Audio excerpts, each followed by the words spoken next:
নমস্কার বন্ধুরা, আহারে বাহার রান্নাঘরের আরও একটা নতুন পর্বে আপনাদের সবাইকে স্বাগত। আজকে আমি আপনাদের সাথে মটনের দারুণ টেস্টি একটা রেসিপি শেয়ার করব। এইভাবে মটন রান্না করলে সবাই খেয়ে জিজ্ঞাসা করবে যে কিভাবে রান্না করেছেন, এবং এতটাই সুন্দর গন্ধ যে গন্ধেই প্রতিবেশীদেরও পেট ভরে যাবে। তো চলুন দেরি না করে রেসিপিটা দেখে নেওয়া যাক। আজকে দারুণ টেস্টি এই মটনের রেসিপিটা করার জন্য আমি এখানে নিয়েছি 1 কেজি মটন। মটনগুলোকে ভালোভাবে ধুয়ে পরিষ্কার করে নিয়েছি। মটনটাকে ধোয়ার পর একটা ঝুড়িতে রেখে দিয়েছি যাতে জলটা খুব ভালোভাবে ঝরে যায়, মটনের গায়ে একেবারেই জল না থাকে। এতে করে কি হবে, আমরা মটনটাকে ম্যারিনেট করব, মশলাটা প্রত্যেকটা মটনের গায়ে খুব ভালোভাবে লেগে যাবে। এবার একটু ম্যারিনেট করে নেব, তার জন্য দিয়ে দিচ্ছি পরিমাণ মতো লবণ, দিয়ে দিচ্ছি 1 চা চামচ হলুদ গুঁড়ো, দিয়ে দিচ্ছি 1 চা চামচ পরিমাণ লাল লঙ্কার গুঁড়ো। ঝালটা নিজেদের পরিমাণ বুঝে দেবেন, তবে চিকেনের থেকে কিন্তু মটনের মধ্যে ঝালের পরিমাণটা একটু বেশি দিতে হয়, কেননা মটন ঝাল টেনে নেয়।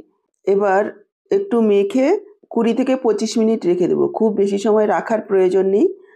দর্শক বন্ধুরা, আজকে মটনের এই রেসিপিটা দেখে কেমন লাগলো কমেন্ট বক্সে জানাতে ভুলবেন না। ভালো লাগলে অবশ্যই একটা লাইক করে শেয়ার করে দেবেন। আমার থেকে এইরকমই নতুন রেসিপির আপডেট পাওয়ার জন্য চ্যানেলটাকে সাবস্ক্রাইব করে সাথেই থাকবেন।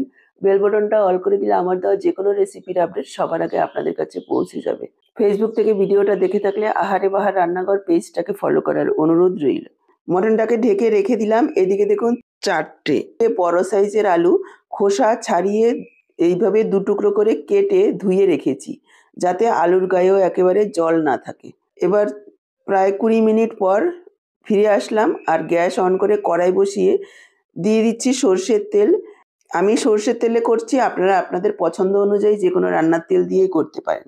তেলের মধ্যে দিয়ে দিলাম 1/2 চা চামচ পরিমাণ লবণ, দিয়ে দিচ্ছি একটু হলুদ গুঁড়ো, একটু মিশিয়ে নেব। তারপর এখানে দিয়ে দিচ্ছি কেটে ধুয়ে রাখা আলুগুলোকে একটু ভেজে নেব।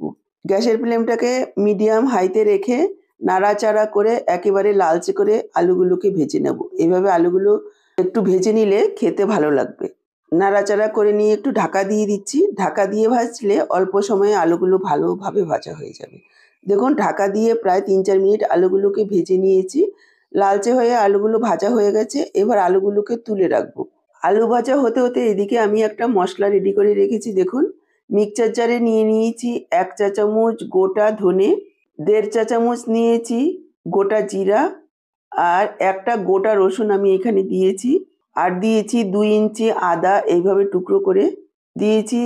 5টা শুকনো লঙ্কা, ঝালটা আপনারা নিজেদের পরিমাণ বুঝে দেবেন, যেহেতু গুঁড়ো লঙ্কা ম্যারিনেট করার সময় দেওয়া হয়েছে সেই বুঝেই লঙ্কাটা দিতে হবে। আপনারা চাইলে এখানে ঝাল অনুযায়ী কাঁচা লঙ্কা যোগ করতে পারেন, তবে মটনের রেসিপিতে আমার কাছে শুকনো লঙ্কাই বেশি ভালো লাগে, আমি শুকনো লঙ্কা দিলাম। আর দিয়ে দিচ্ছি 1 চা চামচ কালো গোলমরিচ। এবার পরিমাণ মতো জল দিয়ে এরকম একটা মিহি পেস্ট রেডি করে রেখেছি। আপনারা চাইলে গুঁড়ো মশলা দিয়েও রান্না করতে পারেন, তবে এইভাবে একটু পেস্ট করে নিলে রান্নার টেস্টটা খুব ভালো আসে। যে বাকি তেলটা রয়েছে আলু ভাজার পর, তার মধ্যে ফোড়নে দিয়ে দিলাম গোটা গরম মশলা, 3টে এলাচ আর 2 টুকরো দারচিনি। আমি একেবারে অল্প মশলায় রান্না করব, কিন্তু খেতে অসাধারণ টেস্ট হবে। এবার ফোড়নটাকে কয়েক সেকেন্ড ভেজে নেওয়ার পর এখানে আমি দিয়ে দিলাম পেঁয়াজগুলোকে আমি কুচিয়ে রেখেছি। এখানে 5টা মিডিয়াম সাইজের পেঁয়াজ রয়েছে, ওয়েট হিসাবে প্রায় 250 গ্রাম। এবার পেঁয়াজটাকে হালকা লালচে করে ভেজে নেব। পেঁয়াজগুলোর মধ্যে একটু লবণ দিয়ে নাড়াচাড়া করে ঢাকা দিয়ে দিয়েছি, তাহলে অল্প সময়ে খুব ভালোভাবে ভাজা হবে। দেখুন, পেঁয়াজটাকে লালচে করে ভেজে নিয়েছি। প্রায় 3-4 মিনিট সময় নিয়ে লাগাতার নাড়াচাড়া করে ভাজবেন, যাতে একদিকে পুড়ে গিয়ে আরেকদিকে কাঁচা না থেকে যায়। পেঁয়াজটা ভাজা হয়ে যাওয়ার পর এখানে আমি যোগ করে দিলাম 1 চা চামচ হলুদ গুঁড়ো আর 1 চা চামচ কাশ্মীরি লাল লঙ্কার গুঁড়ো। পেঁয়াজের সাথে খুব ভালোভাবে মিশিয়ে নেব। এইভাবে যদি কাশ্মীরি লাল লঙ্কার গুঁড়ো আর হলুদের গুঁড়োটা মিশিয়ে নেওয়া যায়, তাহলে কালারটা খুব সুন্দর আসে। মশলাটাকে ভালোভাবে মিশিয়ে নেওয়ার পর মিক্সচারে পেস্ট করে রাখা মশলাটা দিয়ে দিলাম। এবার পুরো মশলাটাকে প্রায় 4-5 মিনিট সময় নিয়ে ভালোভাবে কষিয়ে নেব, যাতে মশলার তেল ছেড়ে আসে। তবে এইখানে আপনারা দেখতেই পাচ্ছেন আমি অল্প তেলে রান্নাটা করছি, সেজন্য কি করতে হবে, এইভাবে নাড়াচাড়া করে নিয়ে 2 থেকে 3 বার অল্প অল্প জল দিয়ে মশলাটাকে কষিয়ে নিতে হবে। জল দিয়ে অবশ্যই মশলাটা কষানো খুব জরুরি, কেননা তা না হলে মশলা কাঁচা থেকে যাবে। মশলা কাঁচা থেকে গেলে কিন্তু সেইটা টেস্ট আসবে না। তবে আমরা তেল আর দেবো না, যেহেতু মটন অনেকটাই পরে চর্বি গলে যাবে, তেলের পরিমাণ অনেক বেড়ে যাবে, যেটা আমাদের স্বাস্থ্যের জন্য খুব ভালো নয়। সেজন্য অল্প অল্প জল দিয়ে 2 থেকে 3 বার এইভাবে মশলাটাকে কষিয়ে নিতে হবে। আমি এখানে যোগ করে দিলাম একটা তেজপাতা টুকরো করে আর একটা বড় সাইজের টমেটো এইভাবে টুকরো করে দিয়েছি। একটু নাড়াচাড়া করে ঢেকে দিচ্ছি 2 মিনিটের জন্য।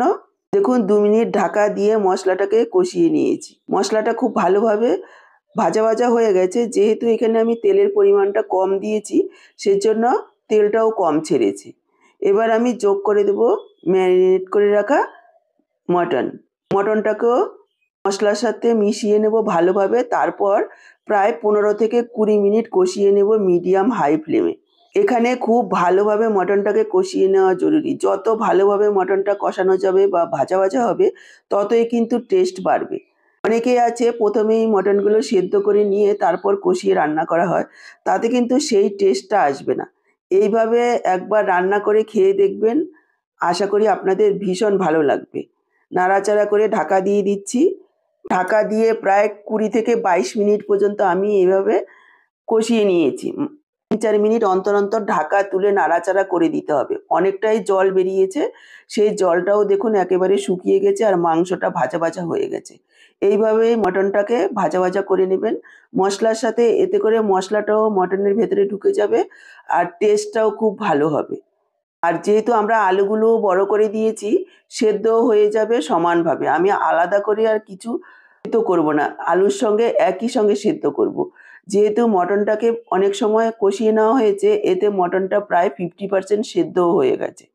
একটু ভালো কিছু খেতে গেলে তো কষ্ট করে রান্না করতেই হবে। একটু সময় নিয়ে মনোযোগ সহকারে এখানে কষিয়ে নিতে হবে, এতে করে মটনের টেস্টটা খুব ভালো আসবে।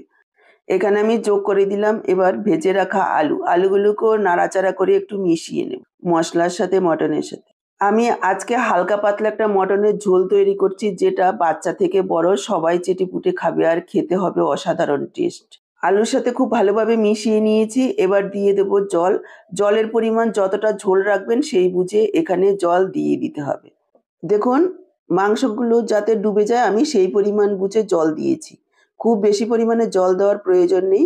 আমি যেহেতু প্রেসার কুকারে সেদ্ধ করব, কড়াতে খুব ভালোভাবে মাংসটাকে ফুটিয়ে নেব। আপনারা চাইলে কড়াতেও সেদ্ধ করতে পারেন, সেক্ষেত্রে জলের পরিমাণ আরও বেশি দিতে হবে। কড়াতে প্রায় আরও 30 থেকে 40 মিনিট পর্যন্ত সেদ্ধ করে নিতে হবে। আর প্রেসারে দেব আমি 4টে সিটি মারব কড়াতে ভালোভাবে ফুটিয়ে নেওয়ার পর। দেখুন ঢাকা দিয়ে দিলাম। ঢাকা দিয়ে ঝোলটা ভালোভাবে ফুটে আসা পর্যন্ত অপেক্ষা করব। মোটামুটি 4 থেকে 5 মিনিট ফুটিয়ে নিয়েছি ঢাকা দিয়ে। এভাবে যদি ঝোলটাকে একটু ভালোভাবে ফুটিয়ে নেওয়া যায়, এতে ঝোলের টেস্টটাও খুব ভালো হয়। আর প্রেসার কুকারে তো দেওয়ার সাথে সাথেই সিটি পড়ে যাবে, ঝোলটা খুব ভালো ফোটে না, তখন সেই টেস্টটা ভালো পাওয়া যায় না। এবার আমার মনে হচ্ছে এখানে আরেকটু লবণ লাগবে, দিয়ে দিলাম স্বাদ অনুযায়ী লবণ। এই সময় ঝাল লবণটা একটু চেক করে নিতে হবে। আর দিয়ে দিচ্ছি 1 চা চামচ গরম মশলার গুঁড়ো। এই গরম মশলাটার মধ্যে রয়েছে লবঙ্গ, এলাচ, দারচিনি আর জায়ফল। শুকনো খোলায় ভেজে একটু গুঁড়ো করে নিয়েছি। আরও একবার সব কিছু ভালোভাবে মিশিয়ে নেব।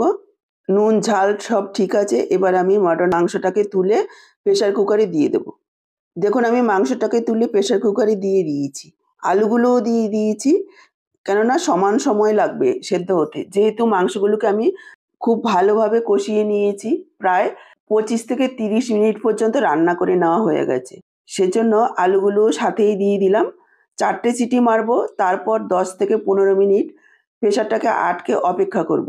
তারপর খুলবো, তখন দেখবেন মাংসগুলো একেবারে সুন্দর নরম তুলতুলে হয়েছে। দেখুন 4টে সিটি পড়ার পর আমি গ্যাসটাকে বের হওয়ার জন্য আরও 15 মিনিট অপেক্ষা করেছি। তারপর এবার 15 মিনিট পর ঢাকনাটা খুললাম।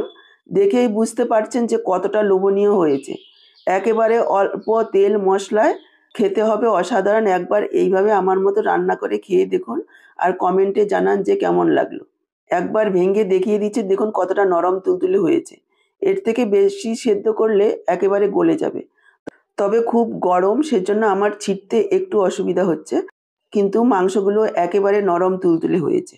একেবারে তৈরি আমাদের দারুণ টেস্টি আলু দিয়ে খাসির মাংসের লাল ঝোল রেসিপি। এটা আপনারা গরম ভাত, রুটি, লুচি, ফ্রাইড রাইস, পোলাও যা দিয়ে খাবেন না কেন ভীষণই ভালো লাগবে। তাহলে আজকে এই পর্যন্ত। আবার চলে আসবো এইরকমই নতুন কোনো রেসিপির সাথে। সবাই ভালো থাকুন, সুস্থ থাকুন। আপনাদের সব্বার সুস্থতা কামনা করে এখানেই শেষ করছি। সবাইকে অসংখ্য, অসংখ্য ধন্যবাদ।